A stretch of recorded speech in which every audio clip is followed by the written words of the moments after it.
Our next inductee played for 3 different teams in his Canadian Football League career. Great accomplishments in each stop, Toronto and Winnipeg, and right here in Hamilton. 2-time Shenley Award winner for Most Outstanding Canadian Player, great defensive player, not a bad punt returner either. Here's an up-close look at Mr. Paul Bennett. And Paul Bennett intercepts Clements at center field, picked off by Paul Bennett. The pass is picked off Paul Bennett. Paul was growing up, he was very sports-oriented. There wasn't a sport he didn't try, and he was good at all of them. We didn't know at the time which way he would go. It would be soccer, track, baseball. Paul had asthma, and sometimes he used to wheeze, and we used to get a little upset. And we almost thought of taking him out of sports. I went up and I talked to the doctor, and he said no. He said that would be the worst thing in the world to do. He says, let him continue on with his sports, and he'll be just fine. And which he did.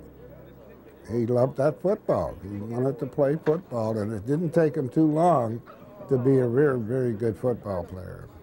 My God, what a ball player.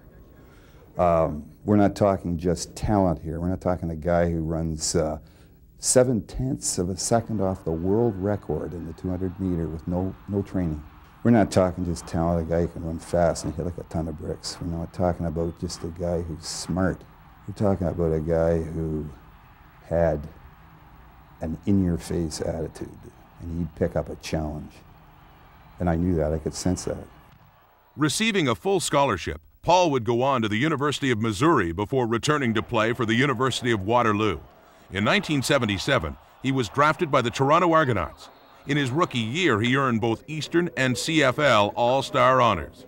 After 3 years in Toronto, Paul Bennett was traded to the Winnipeg Blue Bombers, where he continued to patrol the secondary and lead the league in punt returns.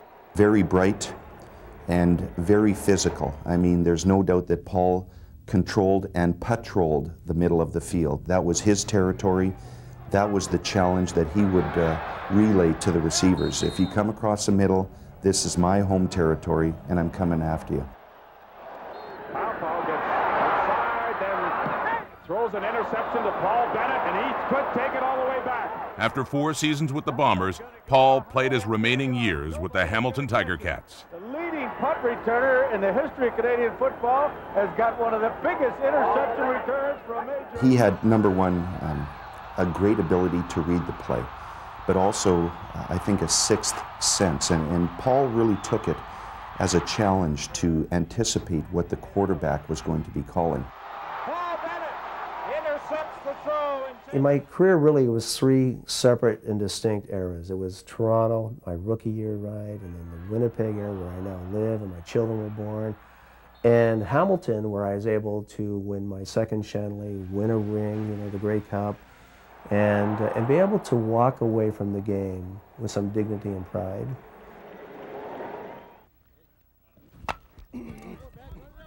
I'm not a big conditioning guy. I don't go running or jogging or lifting weights. I don't do anything like that. But I do play in a men's fast pitch league, and we have a good group of guys. I think the youngest is 40, and I guess the oldest is about 55. And the aches and pains are, after you play a ball tournament, are pretty much there. But you go out, it's just the guys, and that's that's what sports has always been.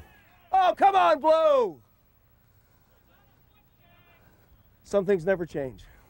Refereeing, umpires, I don't know, never seem to be up the quality of the play, CFL is a pretty transient league, so a lot of guys come and go, and they're back to the States, so they're back to wherever. And Paul and a couple of his buddies from his era, the Dirk Kaploskis and Dan Hucklocks of the world, have stayed around town and have made a name for themselves. Without question, one of the most recognizable names in the city. What I really missed most about being where I was in the CFL was having 39, 36 guys all focused on one particular goal, winning that Grey Cup, giving it everything that you had, sacrificing, lots of stuff. That's what I miss out of anything, of being in the CFL for 11 years. It's a wonderful thing to be part of.